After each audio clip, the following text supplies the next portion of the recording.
अब ज्यादातर पैकेट्स में ये जिगजैग लाइंस आने बंद क्यों हो गए? एक ऐसा जानवर जो अपनी ही परछाई देख कर मर सकता है, कैसे? बस इस वेबसाइट में लॉग इन करने से आप अपने स्कूल या कॉलेज में 0 to हीरो बन सकते हो। और आप रोज ऐसी कुछ चीजें यूज करते हो जो कि बहुत अजीब चीज से इंस्पायर्ड होकर बनाए गए थे। भाई वीडियो को 3 गिनने तक लाइक कर दो, नहीं तो मुझे गुस्सा आ जाएगा। 1 2 3 भाई कर दिया ना। नंबर 17, $21 मिलियन पर स्पैम डिलीट करने में चले जाते हैं। हाँ बिल्कुल सही सुना। यूएसए की जो बड़ी बड़ी कंपनी है वो जब स्पैम मैसेजेस को देखते हैं तो उनको डिलीट करने होते हैं, तो उनमें से उनका इतना ज्यादा टाइम चला जाता है कि वो $21 मिलियन पे करने के लिए तैयार हैं ये स्पैम मैसेज डिलीट करवाने के लिए। और ऐसे वो एम्प्लॉयज हायर भी करते हैं। अब आप भी सोच लीजिए, हमारा तो ईमेल इतना ज्यादा सिक्योर है, उसके बाद भी हमें कितने ज्यादा ईमेल्स आते हैं। तो ऐसे में अगर कोई इतनी बड़ी कंपनी होगी तो उनको कितने ज्यादा ईमेल आते होंगे। नंबर 16, भाई ये जो मैं वेबसाइट बताऊंगा ना, ये आपको आपके कॉलेज में 0 to हीरो बना सकती है। हमें कोई भी असाइनमेंट जब करना होता है तो हम गूगल पर ही डिपेंडेंट रहते हैं, लेकिन इसके जगह पर आपको scholar.com इस्तेमाल करना चाहिए। स्टूडेंट्स के लिए ये बेनिफिशियल हो सकता है और आपको एग्जैक्टली आपको वही रिजल्ट मिलेगा जो आपको पढ़ाई में यूजफुल हो। और अगर आपको पीडीएफ या फिर ऐसे कोई चीज चाहिए तो आपके सर्च के आगे आपको पीडीएफ लगा देना है, तो आपको पहले किसी के द्वारा डाउनलोड किए गए या फिर अपलोड किए गए पीडीएफ भी मिल जाएंगे। कई बार तो ओपन गूगल ड्राइव से भी आपको पीडीएफ मिल जाएंगे जो कि किसी और द्वारा बनाए गए होंगे। नंबर 15, ये एक्सपीरियंस ट्रूली मैजिकल है। ये देखो, ये एक बहुत ही बड़ा स्फीयर है जो कि लास वेगस में है। ये लास वेगस स्फीयर के नाम से बहुत ज्यादा फेमस है। ऑब्वियसली अपने नाम की तरह ये पूरा एक स्फीयर है जो कि अंदर से खोखला है और अंदर एक्चुअली एक बहुत ज्यादा बड़ी स्क्रीन लगी हुई है जिसके ऑपोजिट साइड पर आप बैठ सकते हो। यहाँ पर बहुत ज्यादा बड़े कॉन्सर्ट भी होते हैं और यहाँ की स्क्रीन देखने में बिल्कुल रियलिस्टिक लगती है, जैसे ये कॉन्सर्ट किसी ओपन डेजर्ट में हो रहा है, लेकिन ये स्क्रीन है। नंबर 14, चमगादड़ की फैमिली में से ज्यादातर लोग लंगड़े हैं। आप बोलोगे हैं,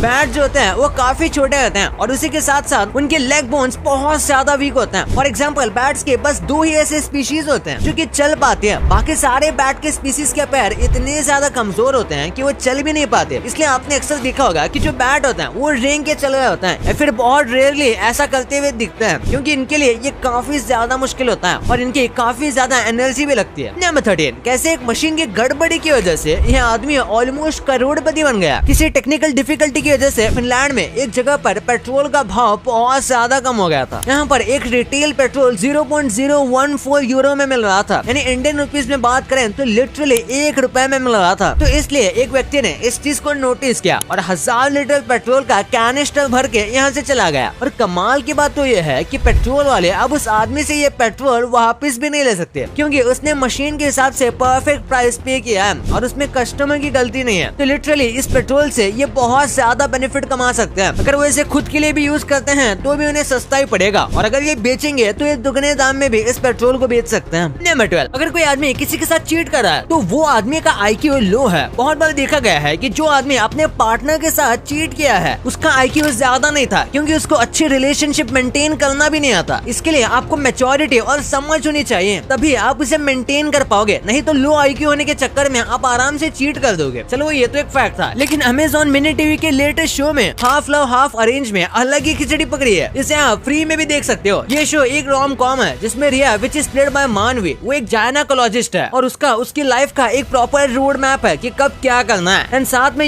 with social pressure aunties and all never stopping question, बेटा शादी कब कर रहे हो? तो उसने डिसाइड किया कि वो अपने 30th बर्थडे पे शादी करेगी और वो एक्सपेक्ट करती है कि अपने लॉन्ग टर्म बॉयफ्रेंड वो उसे प्रपोज करेगा। बट यही स्टोरी में ट्विस्ट आता है, वो उसे मिलने जाती है और वो उसे डम कर देता है। So she gets really upset with it and she decide शादी तो करके रहूंगी 30th बर्थडे पे ही। तो वो लड़के देखने स्टार्ट करती है, खुद भी और फैमिली के थ्रू भी। But this is not the end, इसमें एक मिस्टीरियस कैरेक्टर भी है which is played by Karan. वही जो आपको लगेगा there can be something between this two, but वो कैरेक्टर आपको एक्साइट करेगा फॉर सीजन 2, क्योंकि उसके बारे में इतना नहीं बताया गया। So when Riya start exploring other boys तो वो बहुत कंफ्यूज हो जाती है कि किससे शादी करें एंड स्टोरी उसके अराउंड रिवॉल्व करती है। All characters played in this web series are interesting and story भी आपको बांध के रखेगी। और जैसा मैंने कहा कि इसका सीजन 2 भी आएगा, तो इसका एंड अभी नहीं है। अगर आप भी ये सीरीज देखना चाहते हो तो ये बिल्कुल फ्री है, लिंक डिस्क्रिप्शन में है, तो जरूर देखिए half love and half arrange on Amazon mini TV, वो भी बिल्कुल फ्री में। नंबर 12, आपने एस्ट्रोनॉट्स को कई बार स्पेस सूट में देखा ही होगा और अब सबको लगता होगा कि स्पेस सूट बिल्कुल किसी कपड़े की तरह होता है, लेकिन ऐसा नहीं है। नासा जैसी स्पेस कंपनी जिस स्पेस सूट का इस्तेमाल करते हैं वो बिल्कुल एक बॉक्स की तरह होता है जिसमें एस्ट्रोनॉट्स बैठते हैं और इस स्पेस सूट का बहुत सारे पर्पस होते हैं, जैसे कि उनके ब्लड प्रेशर जैसे कई सारी चीजों को नॉर्मल रखना, ऑक्सीजन की सप्लाई को सही रखना, यहाँ तक कि उन्हें बाहर की रेडिएशन और सोलर विंड से बचाना। इसलिए वो बिल्कुल भी रिस्क नहीं ले सकते इसे पतला करने में। हालांकि कुछ रिसर्च कंपनी इसके ऊपर काम करे, फिलहाल तो ये बड़े और बॉक्सी होते हैं। जापान में काफी अर्थक्वेक आते हैं, ये बात आपको पता होगी, और जापान ने इसे लड़ने के लिए काफी अच्छा डिफेंस मैकेनिज्म तैयार कर रखा है। और अब तो ये लोगों को और ज्यादा प्रोटेक्शन देने के लिए कुछ इस तरीके से सीट्स लगा रहे हैं। ये खास तरीके के चेयर है जिसे स्कूल और बाकी पब्लिक एरियाज में शायद इस्तेमाल किया जाएगा। और अगर कभी भी अर्थक्वेक आता है जिसके बारे में जापान पहले से ही यूजुअली वार्निंग दे देता है, तो ऐसे सिचुएशन में लोग इस चेयर का बटन दबाकर हेलमेट निकाल सकते हैं और इस हेलमेट को पहनने के बाद वो अपने आप को ज्यादा सेफ रख सकते हैं। और इस हेलमेट का इस्तेमाल और कुछ जगह पर भी किया जा सकता है और एक अच्छे सिटीजन होने के नाते यूज करने के बाद फिर इसे सीट में लगा देते हैं। नंबर 10, सूरत को डायमंड सिटी कहते हैं। ये क्यों कहते हैं, इसके पीछे मस्त स्टोरी है। वहाँ पर एक रूमर फैला था कि रोड पर लाखों करोड़ों रुपए के डायमंड गिर गए हैं। ये सुनते ही लोग रोड पर कचरे की तरह डायमंड साफ करने के पीछे लगे हुए थे। आप देख सकते हो सब लोग रोड पर उतर के डायमंड ढूंढ रहे थे और लोगों को डायमंड मिल भी रहे थे, वो भी एक दो नहीं बल्कि कई सारे, और ये काफी दूर तक फैले हुए थे। लेकिन ट्विस्ट तो ये था कि जब इन डायमंड्स को चेक करवाया गया तब पता चला कि ये असली डायमंड्स नहीं है, यानी कि खदान से आने वाले डायमंड या फिर स्पेशली लैब से बनाए जाने वाले असली डायमंड ये नहीं है, बल्कि ये तो अमेरिकन डायमंड है जो कि 1-2 रुपए में मिल जाता है। नंबर 9, पहले ये कॉइन हाथों से मिंट किए जाते थे। हम एकदम एंशिएंट टाइम की बात कर रहे हैं और तभी इन कॉइन्स को कैसे मिंट किया जाता था उसे यहाँ देख लो। एक हैमर और कुछ इस तरीके का टूल का इस्तेमाल किया जाता था जिसमें एक सर्कल या फिर एक बॉल शेप के मेटल पीस को डाला जाता था, फिर इसे पैक करके ऊपर से हैमर मारा जाता था। पैक करने के लिए जो चीज इस्तेमाल की जाती थी उसमें भी प्रिंटिंग का छाप होता था और कॉइन को जिस चीज के ऊपर रखा जा रहा था उस पर भी प्रिंटिंग का छाप होता था और हथौड़े से मारने पर दोनों साइड कॉइन पर छापा लग जाता था और ये कॉइन ऑफिशियल माना जाता था। नंबर 8, यार आपके पास कितने भी ज्यादा अमेजिंग टीवी हो और कितनी भी ज्यादा हाई रेजोल्यूशन या फिर स्मार्ट टीवी हो, लेकिन वो सब दीवार पर अटैच होते हैं, आप उसे लेकर ऐसे ही घूम सकते हो। लेकिन एक बार ये देखो, ये दुनिया की पहली एलईडी टीवी है जो कि डिटैचेबल है और ये ब्लूटूथ से कनेक्ट होती है। आप देख सकते हो कितनी आसानी से इस बंदे ने टीवी को निकाल दिया और अब ये कहीं पर भी लगा सकता है जहाँ तक ब्लूटूथ का कनेक्शन अवेलेबल हो सके। यहाँ तक कि अपने घर में टीवी को निकाल कर किसी बाथरूम में भी फिट कर सकता है और वहाँ अच्छा ना लगे तो फिर और कहीं लगा सकते हो। Literally amazing.